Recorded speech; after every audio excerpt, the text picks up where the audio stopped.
नमस्कार। गांव के लोग यूट्यूब चैनल में आप सभी दर्शकों का स्वागत है। मैं हूं अपर्णा। आमने सामने के आज के इस सेगमेंट में हम बात करेंगे जौनपुर मड़ियाहू के पूर्व ब्लॉक प्रमुख शूद्र लाल प्रताप यादव जी से। लाल प्रताप यादव जी लगातार ब्राह्मणवाद और पोंगा पंथ के विरोध में काम कर रहे हैं। इसके लिए उन्होंने बहुजन समाज के बीच एक नैरेटिव भी खड़ा किया, जिसके लिए ब्राह्मणवादी ताकतों से उनका लगातार सामना होता रहा और विरोध उनको सहना पड़ा। आज वो हमारे बीच हैं। इन्हीं सब प्रश्नों के साथ हम उनसे बातचीत करेंगे। कार्यक्रम में आपका स्वागत है यादव जी।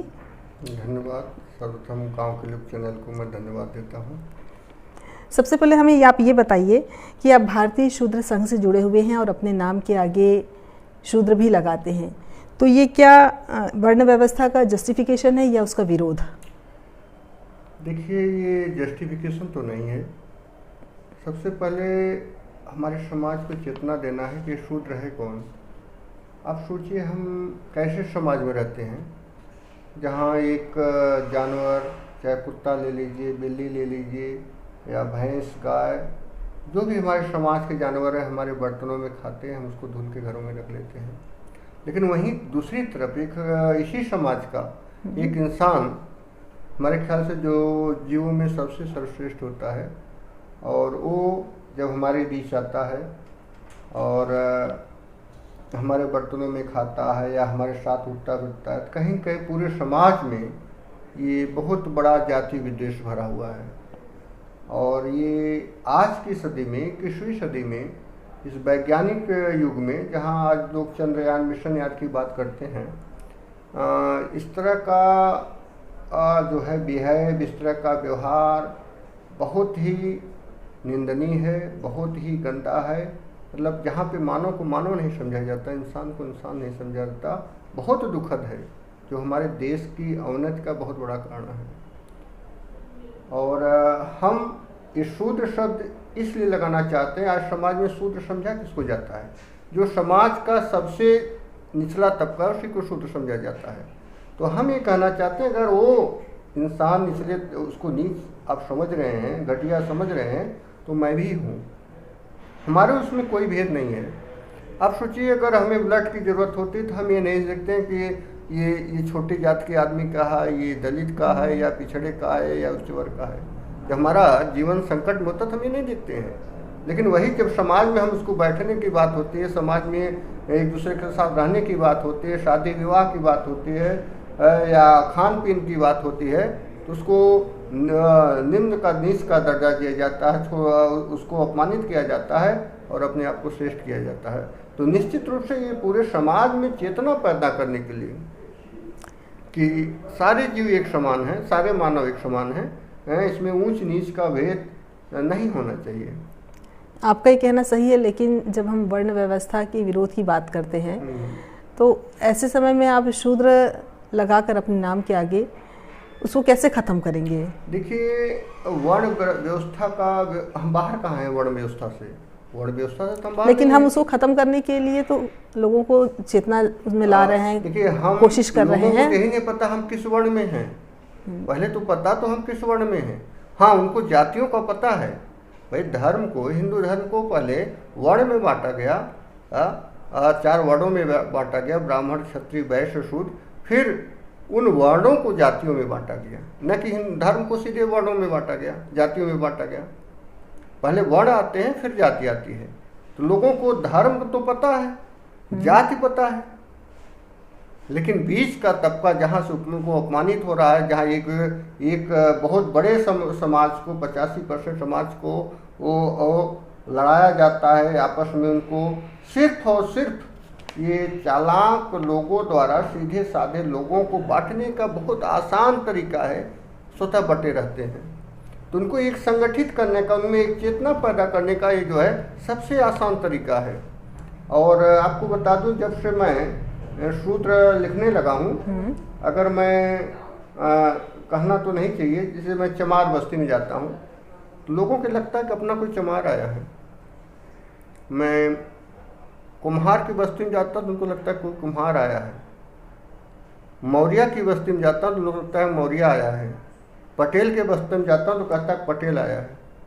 मतलब इतना, मतलब उनको लगता है कि तो अपना आदमी है, और इतना मतलब कि ये इतने सम्मान भरे निगाह से देखते हैं, और इतना लगता है कि कि इन्होंने बहुत बड़ा कदम उठाया है, जबकि ऐसा कुछ नहीं है भाई। हमने तो कुछ किया नहीं, हमने सिर्फ अपने नाम के आगे हमने लिखा कि अगर हमारा कोई समाज का सबसे, अगर जिसको नीच समझ रहे हो मुझको भी समझो, अगर मानो को मानो नहीं समझ रहे हो जो उसी के बराबर मैं भी हूँ। हाँ, हमारा आधार होना चाहिए, शिक्षा का होना चाहिए, स्वास्थ्य को तब बौद्धिकता का होना चाहिए, लेकिन ये नहीं, हमारा एक आधार जो है वो जाति का है। ये बहुत बड़ा दुर्भाग्य है हमारे समाज का, और आज हमारे समाज का की अवनति का सबसे बड़ा कारण है आज हमारे देश में, चाहे राजनीतिक प्रदेश हो, चाहे सामाजिक हो, चाहे आर्थिक हो, सारा का सारा जाति देख के हो रही है। और लगातार राजनीतिक लोग भी इस पर, फिर अगर हम जातियों में लड़ा करके हमारी सरकार बन जा रही, गवर्नमेंट बन जा रही, तो क्या जरूरत है काम करने की? क्यों काम करें वो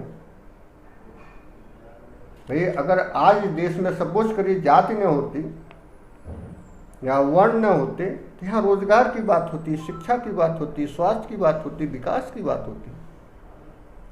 ये सब केवल कहे जाते हैं, लेकिन जमीन के अंदर सिर्फ और सिर्फ जात की बात होती है। ऑफिसों में आप जाइए, सबसे पूछा जाता है कि आपका नाम क्या है। अगर आपने नाम आधा बताया, पूछा आगे क्या है, आगे जरा बताइए, तो उस हिसाब से आपका काम होगा। एक बात और स्पष्ट कीजिएगा, जो यादव समाज जो है वो अधिकतर लोग अपने आप को क्षत्रिय मानते हैं और उसी तरीके का व्यवहार भी करते हैं, तो ये क्या आपके शूद्रवाद का समर्थन करते हैं? देखिए, चाहे यादव समाज हो, चाहे शूद्र समाज की जितनी भी जातियां हों, हमेशा प्राचीन काल से इनको शिक्षा से वंचित किया गया, और कभी इनको शिक्षा से बहुत दूर किया गया। और यहाँ तक कि आप देखे होंगे कि इतिहास में जब तक अंग्रेज नहीं आए थे तब तक शिक्षा का अधिकार नहीं था। लेकिन और सबसे बड़ी बात है, इन्हें ऐसा माहौल नहीं दिया जाता कि सच को सच कहा जाए, या उनके अंदर कोई चेतना पैदा हो, या उनको सही चीज़ की जानकारी हो जाए। तो ये जो भी क्षत्रिय अपने आप को कहते थे, या देखिए है क्या, जब तक आर्य इस देश में नहीं आए थे तो इसी देश के लोग शासक थे, तो कहीं न कहीं उनका खून तो कहता है। लेकिन आज जो वर्तमान स्थिति है, जो वर्तमान व्यवस्था है, उसमें हम कहाँ हैं? उसमें यादव की स्थिति क्या है, या और समाज के यादव ही नहीं, और समाज के कुन्मी की स्थिति क्या है, कोयरी की स्थिति क्या है, लोहार की स्थिति क्या है, धोबी की स्थिति क्या है, चमार की स्थिति क्या है, पासी की स्थिति क्या है। तो शुरू में तो विरोध लोग तो अज्ञानता बस करते थे, लेकिन जब से माननीय समाजवादी पार्टी के राष्ट्रीय अध्यक्ष के आवास को गाय के पेशाब से धुला गया, आप सोचिए कि इससे बड़ा और अपमान क्या होता है। हो सकता है एक MBA किया हुआ, ऑस्ट्रेलिया से पढ़ा हुआ, इंजीनियरिंग किया हुआ, जो मुख्यमंत्री रहा हो, जिसके पिता 3-3 बार मुख्यमंत्री रहे हो, वो जब घर को खाली करता तो उस घर को गाय के पेशाब से धुला जाता है कि यहाँ पे जो है शूद्र समाज का कोई व्यक्ति रहता है। तब से हमें, जब से इस सरकार ने, भाजपा सरकार ने कृत्य किया है, तब से हमें समझाने में बहुत आसानी होने लगी, और हमें बताना नहीं पड़ता। लोग स्वतः अब समझने लगे कि हम क्या हैं। और पहले तो शुरू में विरोध हुआ था, अब वही विरोध करता है जो RSS से जुड़ा हुआ है। वही शूद्र समाज का व्यक्ति जो RSS से जुड़ा हुआ है, या सोशल मीडिया पर जो बीजेपी की सोशल मीडिया की टीम, फर्जी टीम है, वो आके विरोध करती है। बाकी पूरा पूर्वांचल तो पूरी तरह से समझ चुका है मैं क्या हूँ। और आपको बता दूं कि इस मुहिम में हमारे पूर्वांचल में 25,000 शिक्षक जुड़ गए हैं। अच्छा। जो अपने आप को समझते हैं कि मैं कहाँ हूँ, मेरी क्या स्थिति है। और 10,000 अधिवक्ता जुड़े हुए हैं पूर्वांचल में, बलिया से लेके बलिया, गाजीपुर, आपके बनारस, चंदौली, भदोही, मिर्ज़ापुर, सोनभद्र, जौनपुर, सुल्तानपुर, आजमगढ़, ये सब पूरा 25,000 शिक्षक बाय नेम और बाय फ़ोन कांटेक्ट जुड़े हुए हैं, और बहुत तेज़ी से लोगों में चेतना आ रही है। ये जो आपका भारतीय शूद्र संघ है, जिसमें बहुत सारे लोग जुड़े हुए हैं, और आप लगातार मृत्यु भोज और 13 जो कार्यक्रम होता है उसका विरोध कर रहे हैं, तो ये आंदोलन कहाँ तक पहुँचा है? क्या ये लोग इसको फॉलो करते हैं जो आपसे जुड़े हुए हैं? नहीं, बिल्कुल फॉलो करते हैं। अभी आपको बता दें, अभी पिछले महीने की 10 तारीख को जौनपुर में यादव परिवार के बहुत ही सम्मानित सामाजिक, आर्थिक और राजनीतिक रूप से बहुत ही सम्मानित परिवार है।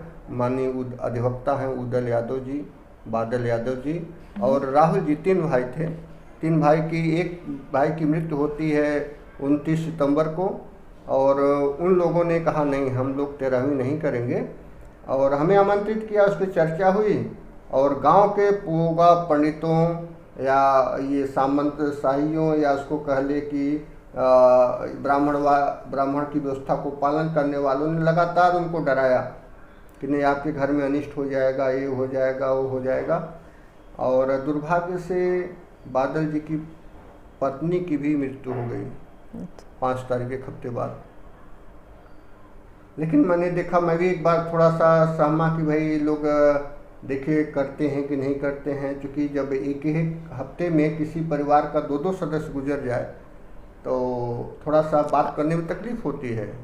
लेकिन मैंने देखा इस विपत्ति में भी उन्होंने कहा नहीं, ये हमारी अज्ञानता है, ये हमारी अशिक्षा है, हम 13वीं हमारी अज्ञानता है और हम 13वीं नहीं करेंगे। उन्होंने 13वीं नहीं की और 5 से 7 हज़ार लोगों के बीच शोक सभा, श्रद्धांजलि सभा का आयोजन किया। और बाद में वही लोग जो लोग विरोध कर रहे थे, जो हमारे समाज के, शूद्र समाज के ज्ञानी लोग थे, वही कहे नहीं, बहुत अच्छा हुआ और निश्चित रूप से चीज़ें होनी चाहिए।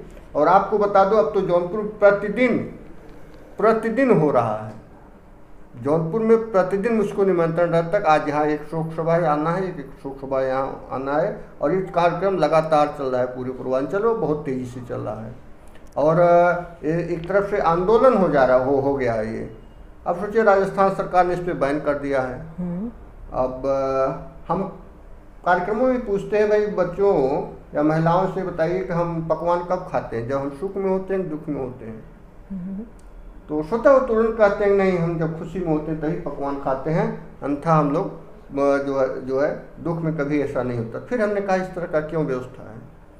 तो कहीं न कहीं हमें अज्ञानता, शोषण पे जब चर्चा होती है तो स्वतः लोग निकल रहे हैं और बहुत तेज़ी से निकल रहे हैं, और बहुत अच्छा जो है एक मूवमेंट तैयार हो रहा है और बहुत ज़्यादा दिन नहीं लगेगा, आप देखेंगे। अब तो बनारस में भी आपके लोग अच्छे, कई बार मैं आ चुका हूँ, कई लोगों ने किया, जो दर्जनों लोगों ने किया, और बहुत अच्छा मूवमेंट चल रहा है।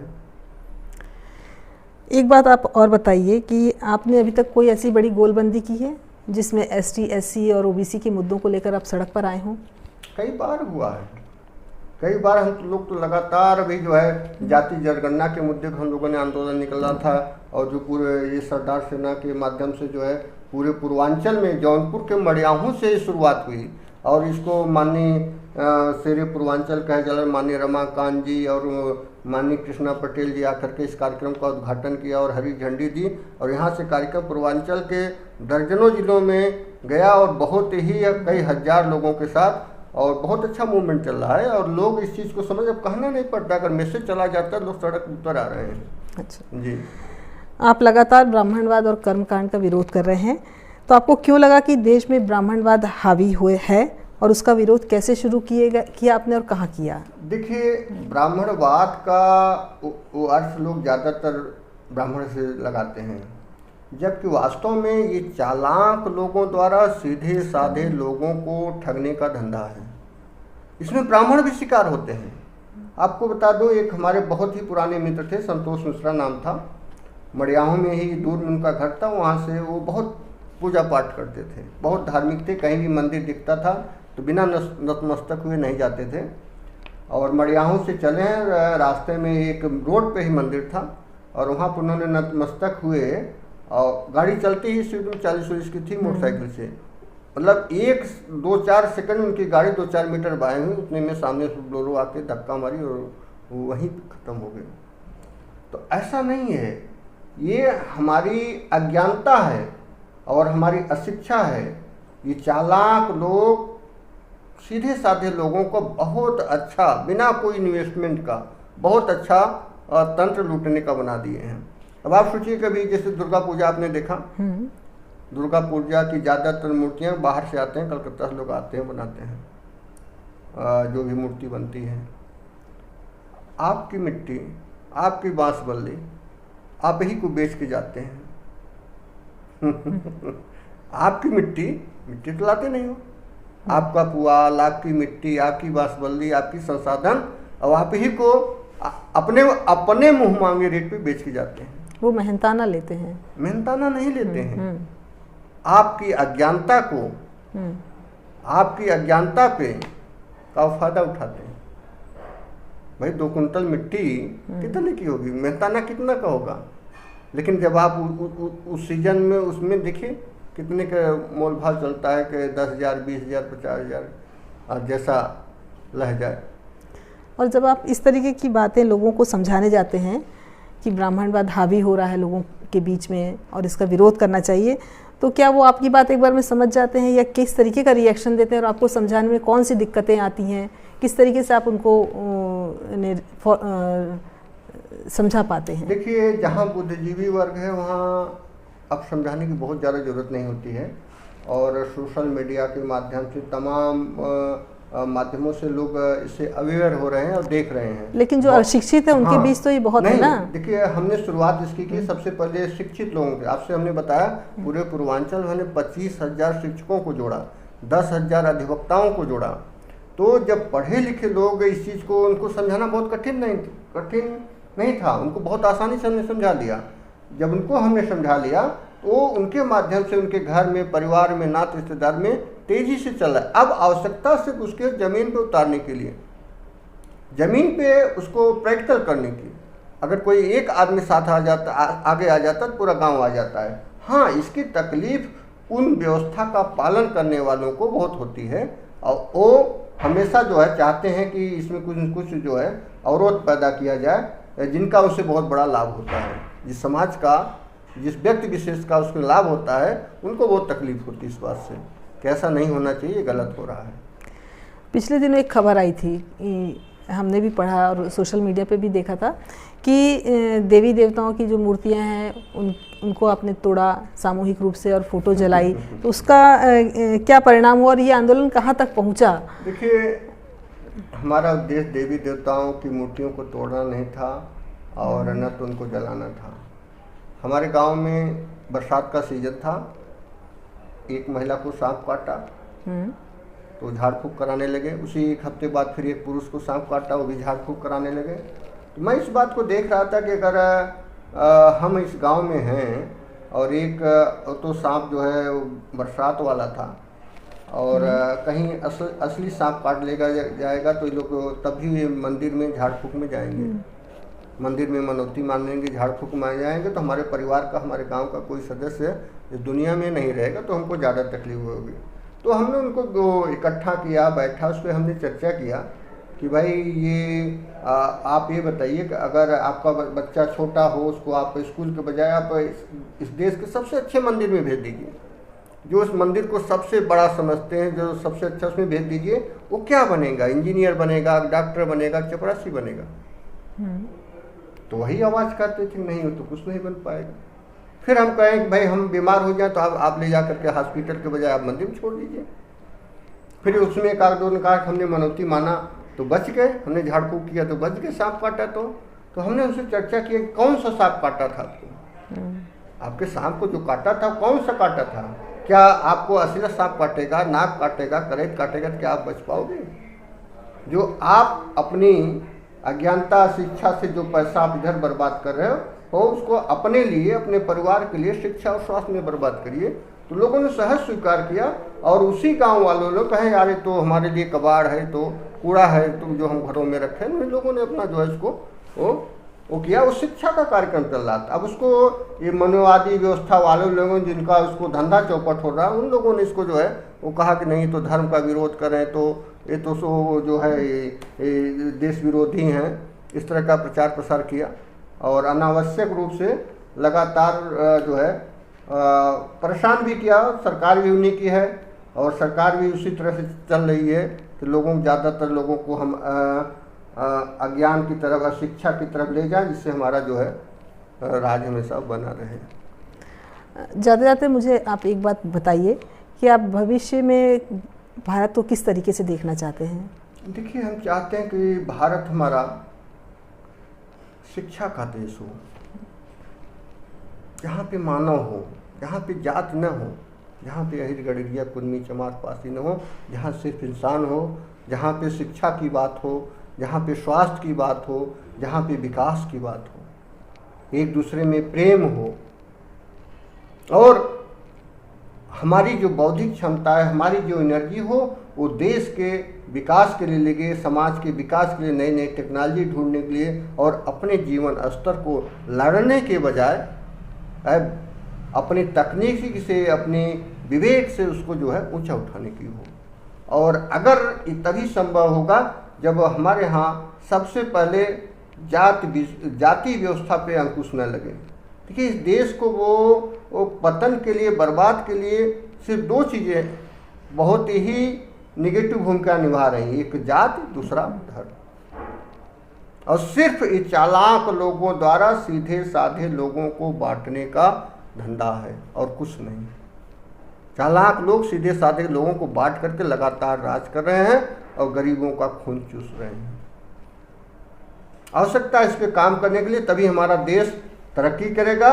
और वही लोग जो गरीबों को बांट रहे हैं, देश को, लोगों को बांट रहे हैं, यही इस देश के सबसे बड़े देशद्रोही हैं।